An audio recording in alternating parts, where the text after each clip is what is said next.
ஹரியோம். சிந்திக்க சில துளிகள்.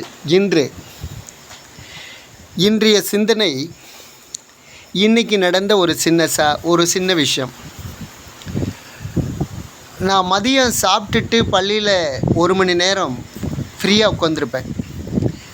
பள்ளியில் எனக்கு என்ன வேலைன்னு கேட்குறீங்களா? நான் ஒரு யோகா ஆசிரியர். ஒரு பள்ளிக்கு இல்லை, வாரத்தில் ஒரு 4 பள்ளிக்கு போவேன்.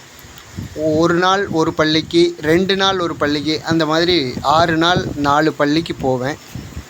மதிய உணவு முடிச்சுட்டு 1 மணி நேரம் உடனே யோகா இருக்காது. சாப்பிட்ட உடனே யோகா செய்யக்கூடாது இல்லையா?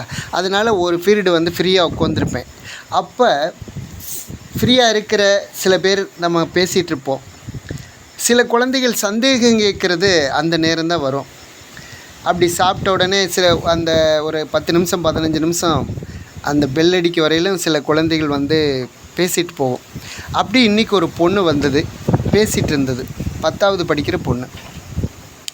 எப்படிம்மா பாடமெல்லாம் எப்படி போகுது அப்படின்னு கேட்டேன். நல்லா போகுதுங்க சார், ஆனால் இந்த பாடத்தில் தான் அப்படின்னு ஒரு குறிப்பிட்ட பாடத்தை சொல்லி அதில் தான் எங்களுக்கு பிரச்சனை அப்படின்னு. என்ன பிரச்சனை, புரிய மாட்டேங்குதான்னு கேட்டேன். இல்லை, புரியுறதெல்லாம் புரியுது, ஆனால் அந்த சாரை கண்டாலே எங்களுக்கு பயமாக இருக்குது, அவர் உள்ளே வந்தாலே எங்களுக்கு பயமாக இருக்குது. ஏன் திட்டுவாரா? திட்டுனா பரவாயில்ல, அடித்து போடுவார். அடிச்சிட்டாரு, போன வாரம் எங்களை அடிச்சிட்டாரு. நான் ஒரு நாள் ஃபுல்லாக அழுதுகிட்டே இருந்தேன் அப்படின்னு சொல்லிச்சு. வீட்டில் கூட அம்மாவுக்கு தெரிஞ்சது. அம்மா கேட்குறோம்னாங்க, நான் தான் வேண்டான்னு சொல்லிட்டேன் அப்படின்னு சொல்லி அந்த பொண்ணு சொல்லிச்சு. சரி, ஏன் திட்டினாரு, ஏன் அடிக்கிறாரு? மற்றவங்களாம் மார்க் எடுத்துட்டாங்க, நாங்கள் ஒரு 5-6 பேர் எடுக்க முடியல, அதனால் எங்களை திட்டினாரு, அடித்தார். இந்த இடத்துல பெற்றோர்களும்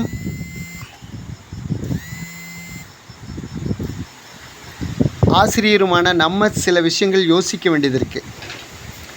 என்ன அப்படின்னா,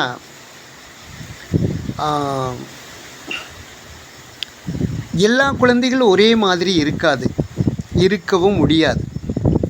இப்போ நான் யோகா சொல்லி கொடுக்குறேன். 40-50 பேர் இருப்பாங்க, குறைஞ்சது 40 பேர் இருப்பாங்க. ஒரு 3 ஆசனம், அந்த ஆசனத்தினுடைய எப்படி செய்கிறது, என்ன பெயர், என்ன பயன், இதெல்லாம் சொல்லி கொடுப்பேன். கடைசியாக உட்கார வச்சு எத்தனை ஆசனம் சொல்லி கொடுத்தேன், பெயர் என்ன, பயன் என்னன்னு கேட்டால் ஒரு 4-5 குழந்தைங்க சொல்லும். ஒரு 10, அதிகபட்சம் 10 பேர் 15 பேர் சொல்லலாம் 50 பேரில். மற்றவங்களாம் கம்முன்னு தான் உட்காந்துருப்பாங்க. ஏன்னா அதில் இருக்கிற ஆர்வம், அதை கவனிக்கிற தன்மை, கவனித்ததை உள்வாங்கிக்கிற தன்மை, மனசில் பதிய வைக்கிறதுக்கு அதில் ஆர்வம் இருந்து அதையே கவனித்து அதையே நினச்சி அதையே செய்துக்கிட்டு இருந்தால் தான் அந்த மனப்பாடாகும். இது யோகாவில் அப்படி. பாடத்தில் பாருங்கள், மற்ற கிளாஸ் நடக்குது, சார் பாடம் நடத்துகிறாரு, எல்லா குழந்தைக்கும் தானே நடத்துகிறாரு. ஆனால் சில குழந்தைகள் 100க்கு 99 மார்க் வாங்குது, சிலது 70 மார்க்கு, சிலது 50, சிலது 35, சிலது ஃபெயில் ஆயிடுது. என்ன காரணம்? அதுவும் கவனிக்கிற தன்மை. ஆர்வம் இல்லைன்னு சொல்ல முடியாது, ஆர்வம் இல்லாத பள்ளிக்கூடம் வர முடியாது. ஆனால் கவனிக்கிற தன்மை, அதை உள்வாங்கிக்கிற தன்மை, அதை படிக்கிறது, மனப்பாடம் பண்ணுறது. மனப்பாடம் பண்ணினாலும் கூட அடுத்த நாள் மறந்து போயிடும். மறுபடியும் புக்கை திறந்தால் ஞாபகம் வரும், மூடுனா மறந்து போயிடும். இப்படி நிறையா பிரச்சனைகள் இருக்குது. ஒரு உதாரணம், இந்த பிரச்சனைகள் ஏன் வருது? உதாரணத்துக்கு ஒரு விஷயம் சொல்கிறேனே. எனக்கு தெரிஞ்ச ஒரு நல்ல மனிதர், நல்ல நண்பர், சிறந்த சிவபக்தர், சிறந்த ஆன்மீகவாதி. அவருடைய பொண்ணு 5.5 வருஷம் இருக்கும், அல்லது 6 வருஷம் இருக்கும். 6 வயதில் 1330 குறளையும் மனப்பாடம். அன்றைய முதல்வரான கலைஞர் கருணாநிதியிடம் போய் இந்த குறளை சொல்லி ஒப்பிச்சு பரிசு வாங்கிட்டு வந்தது அந்த குழந்தை.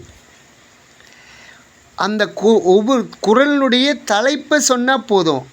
அந்த அறத்துப்பால் அப்படின்னா அது கடகடகடன்னு அந்த 10 குறளையும் சொல்லும். காமத்துப்பால் அப்படின்னா கடகடகடன்னு அந்த 10 குறளை சொல்லும். இது அவ்வளவு சிறப்பான குழந்தை. எத்தனை வயசில்? 6 வயசில். பள்ளிக்கூடத்தில் 1வது அல்லது 2வது படிக்கலாம். 2வது படிக்கிற ஒரு குழந்தை தமிழ் எழுத்தை தெரிஞ்சுக்கிறக்கே 2 வருஷம் ஆகும். அதை கூட்டி வாசிக்கிறதுக்கு மறுபடியும் சில காலம் பிடிக்கும். ஆனால் அந்த வயசில் 1330 குறளை மனப்பாடம் பண்ணுறதுனா எப்படி? அதுதான் கர்ம வினை, முன்ஜென்ம வினை. அது இப்போ பட்டு படித்ததல்ல, முன்ஜென்மத்திலையும் படிச்சிருக்கோம். அதனால தான் இந்த குறள் பார்த்த உடனே மனப்பாடாகுது. இது மறுக்கிறவங்க நீங்கள் வேணால் சவால் இட்டு திருக்குறளை மனப்பாடம் பண்ணுங்க பார்க்கலாம். எவ்வளவு நாள் ஆகும், எத்தனை மாதம் ஆகும், எத்தனை வருஷம் ஆகும்? அப்படி 1330 குறளை மனப்பாடம் பண்ணால் கூட, குறளை மனப்பாடம் பண்ணிக்கிட்டே போகும்போது இப்போ ஒரு 1000 குறள் மனப்பாடம் பண்ணேன்னா 1001வது குறளை மனப்பாடம் பண்ணும்போது இந்த ஃபஸ்ட்டு குறள், முதல் குறள் மறந்து போயிடும். இது தினசரி சொல்லிக்கிட்டே இருந்தால் தான், இல்லைன்னா மறந்து போயிடும். இப்படி நீங்கள் சந்தேகப்பட்டால் மனப்பாடம் பண்ணி பாருங்கள், அப்போ புரியும். அதனால் கர்ம வினை இதுதான் அனுபவம். நம்ம பெரியவங்க அழகாக சொல்லுவாங்க, நீ எதை சம்பாதிச்சாலும் நீ சாகும்போது கொண்டு போகிறது நீ கட்டுறதை தாண்டா கொண்டு போக முடியும், கல்வி தான் உன் கூட வரும்பாங்க. அந்த கல்வி தான் நம்மளுடைய கூட வர்றது, அடுத்த ஜென்மத்துக்கு போகிறது நாம் கற்ற அனுபவங்கள் தான். அதனால் இது யாரும் மறுக்க முடியாது. ஆகவே ஒவ்வொருத்தருடைய குழந்தைக்கும், ஒவ்வொருத்தருடைய தனிப்பட்ட மனிதருக்கும் ஒவ்வொரு வாழ்க்கை இருக்குது, ஒவ்வொரு பயன் இருக்குது, ஒவ்வொரு கர்ம வினை இருக்குது. அதன் அடிப்படையில் தான் அதனுடைய வாழ்க்கை அமையும், அதன் அடிப்படையில் தான் அதனுடைய திறமை அமையும். சரி, இதை மாற்ற முடியுமா? முடியும், தாராளமாக மாற்ற முடியும். இதை நம்ம புரிஞ்சுக்கிட்டால் தான் நம்ம மாற்றுறதுக்கு நாம் அந்த குழந்தைக்கு உதவியாக இருக்க முடியும். அதில் நம்ம வீட்டில் பெற்றோர்கள் இங்கே பாரு, என் குழந்தையும் பிள்ளையும் அங்கே தான் படிக்கிறான், அவள் குழந்தையும் அங்கே தான் படிக்கிறான், அவள் பாரு அந்த மார்க் எடுத்திருக்கா, இவள் பாரு இந்த மார்க் எடுத்திருக்கா, அதே வாத்தியார், அதே ஸ்கூலு, அதே செலவு, ஏடி இப்படி பண்ணி தொலைக்கிறேன் அப்படின்னு பிள்ளைகளை திட்டுவோம். இதை நம்ம புரிஞ்சுக்கிட்டா தான் நம்ம குழந்தைக்கு நம்ம உதவியாக இருக்க முடியும், இல்லைன்னா குழந்தைக்கு பாரமாக தான் இருக்க முடியும். இதே போல் தான் ஆசிரியர்களும் கூட. இதை நம்ம கட்டாயம் புரிஞ்சுக்கணும். ஒவ்வொரு குழந்தைக்கும் ஒரு தன்மை இருக்குது, ஒரு வினை இருக்குது, கர்ம வினை இருக்குது. சரி, இந்த வினையெல்லாம் தாண்டி நம்ம குழந்தைய இந்த ஜென்மத்தில் இப்போவே சாதிக்க முடியுமா அப்படின்னா, அந்த குழந்தை நினச்சா சாதிக்கலாம். அது எந்த அளவுக்கு இருக்கணும்? வெறித்தனமாக, பிடிவாதமாக, வைராக்கியமாக இதை நான் பண்ணியே தீர்வேன்னு முடிவு பண்ணணும். அப்போ தான் முடியும். உதாரணத்துக்கு குரு கோவிந்த சிம்மனுடைய 2 பிள்ளைகளையும் நடு ரோட்டில் ஆயிரக்கணக்கான மக்கள் மத்தியில் அப்படியே உயிரோடு சமாதி வச்சார் அவுரங்கசீப். ஏன் அப்படி சமாதி வச்சார்? அந்த குழந்தைகளுடைய பிடிவாதம், அந்த குழந்தைகளுடைய வைராக்கியம்.